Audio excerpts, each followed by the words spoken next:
In episode 17, titled Define System Environment Details, we paint the operating environment with concrete, testable specifics so reviewers and operators see the same picture. A clean description saves time because it turns vague architecture talk into verifiable facts about where the system runs, who can touch it, and how it changes over time. The aim is not ornate prose.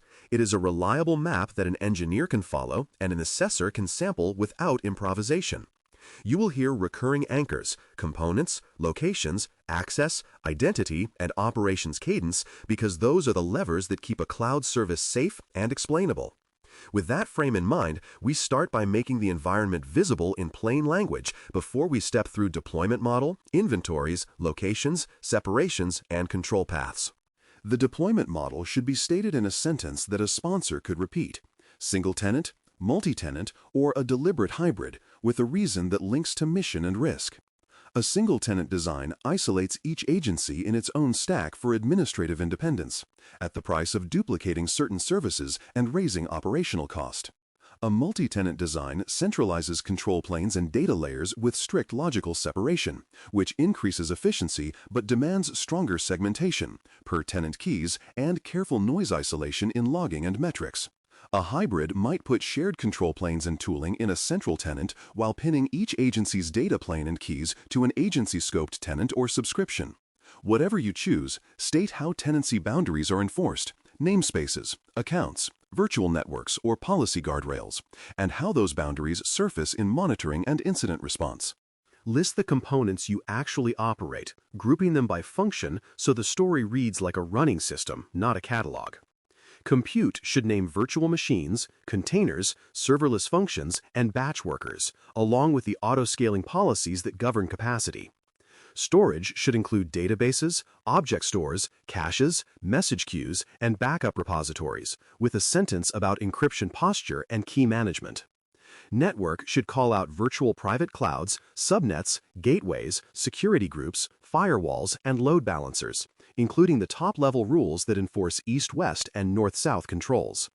Identity should describe directories, service principals, roles, and groups, and how least privilege is expressed in real permissions.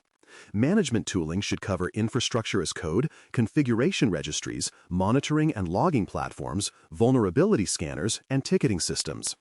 Each item deserves an owner and a place in your inventory, so a tester can ask for a sample by name and get a reliable answer. State locations with the same precision you would expect from a change ticket: regions, availability zones, and any data residency commitments that bind the service. The Federal Risk and Authorization Management Program, FedRAMP, after first use, expects data handling to be predictable. That means telling readers where production runs, whether failover crosses regions, how zone-level resilience works, and which regions are permitted for backups and analytics. If the sponsor requires U.S.-only regions or agency-specific enclaves, say so and note the controls that enforce it: organization policies, location constraints, or deployment pipelines that block non-approved regions. Data residency is not just about storage. It also includes where processing occurs. So mention edge services, content distribution, and telemetry flows that could move data outside your intended footprint if misconfigured. Explain separation across development, test, staging, and production in straightforward terms that map to real gates. A clean environment story tells where code is built, where it is integrated and security scanned, where it is soaked under production-like load, and where it finally serves mission traffic. Separation should include different accounts or tenants, distinct identity realms for human and machine actors, and isolation of logs and metrics so noisy tests do not pollute production monitoring. Spell out promotion paths, commit to build, to staging, to production, and the approvals required at each step, including automated checks that enforce policy before a human can click approve.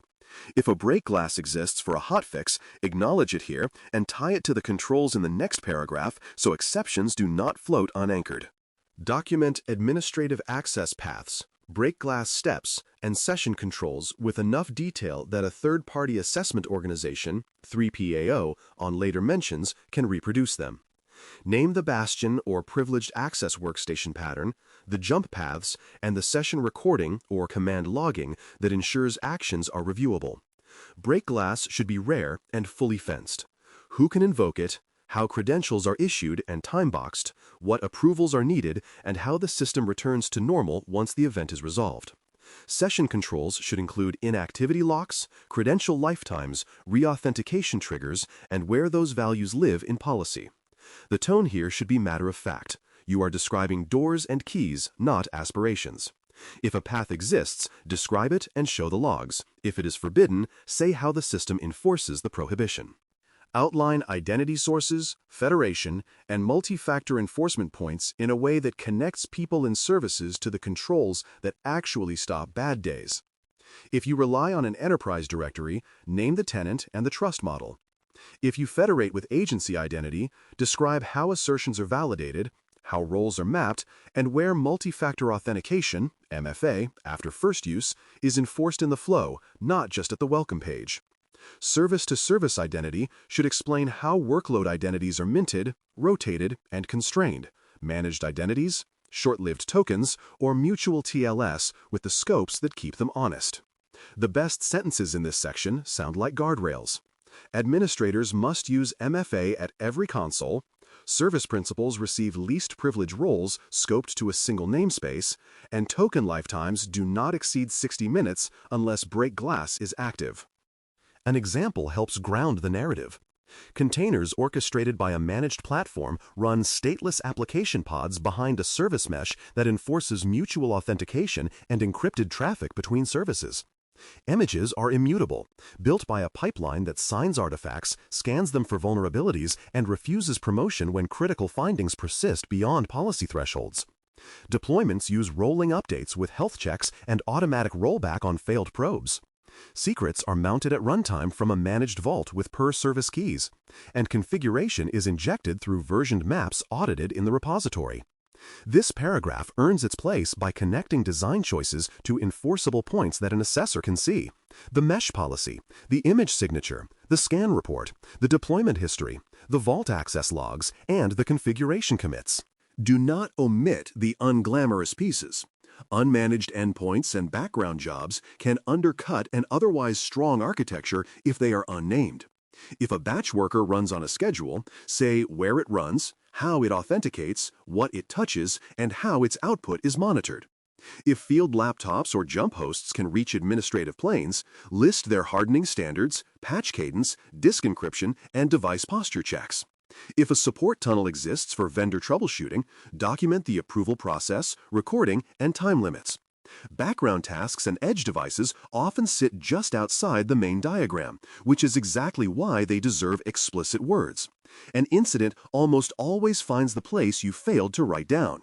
Capture patch windows and maintenance communication channels to show that operational care is rhythmic and visible. State when regular maintenance occurs, weeknight windows, weekend windows, or rolling during low traffic periods, and how you notify agency users in advance. Name the channels, email lists, status pages, dashboards inside the product, or direct messages to an agency liaison. Record the escalation ladder for maintenance that overruns its window and the rollback procedure that returns the system to a known good state when a change misbehaves. Tie patch windows to your vulnerability management policy so critical updates have defined maximum ages, and link the communications plan to incident response when unplanned outage communication is necessary. The point is to make normal work look normal in the record. Rehearse a deployment from change to rollout so your environment description has a pulse. A developer merges a change. The pipeline builds an immutable image, runs unit and security tests, signs the artifact, and pushes it to a registry. Staging deployment triggers, smoke tests pass, and automated policy checks confirm parameters. Encryption flags, network policies, and logging routes match the register. A change ticket auto-updates with links to test results and awaits approvals from the release manager and the Information System Security Officer, ISSO, after first use. Production rolls out in 2 waves behind a feature flag. Metrics stay within guardrails, error budgets remain green, and the flag flips for 100% traffic. Logs show correlation IDs from edge to data store, and dashboards capture before and after comparisons. Nothing in this paragraph is abstract. Every claim points to a thing you can open. Hold a memory hook that keeps the essentials close during status calls: where it runs, who touches, how updates. Where it runs means regions, zones, and tenancy boundaries with the controls that hold them. Who touches means identities, federation points, MFA, break glass, and recording. How updates means pipelines, approvals, windows, and rollback. If you can answer those three in one breath, your environment story is strong enough for most questions, and your team shares a common script under pressure. Use the hook to center meetings that drift into endless detail. It returns the room to the operational facts that matter. Offer a short review that walks the map in one pass. Components are named with owners. Locations and residency are bounded. Access paths and session controls are recorded and reviewable.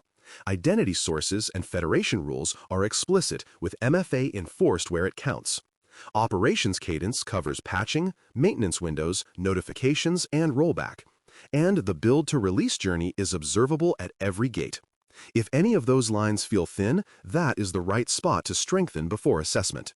A reviewer hears this review as a checklist of testable claims, and an operator hears it as a runbook that matches their week. Close by finalizing the environment description and turning it into action. Confirm that every paragraph traces to an artifact, an inventory entry, a diagram, a policy, a configuration export, a log, or a ticket. Version the document, date the diagrams, and tag owners so updates happen on purpose rather than by rumor. Your next action is simple and powerful. Verify accuracy with a peer walkthrough. Open 3 random claims in this description and prove them live. If a claim does not open cleanly, fix the system or fix the words. When the environment you describe matches the environment you run, assessment becomes confirmation. Outages become rare and brief, and new staff learn faster because the map is the territory. Thanks for listening. For more audio courses, daily newsletters, and more, please visit baremetalcyber.com.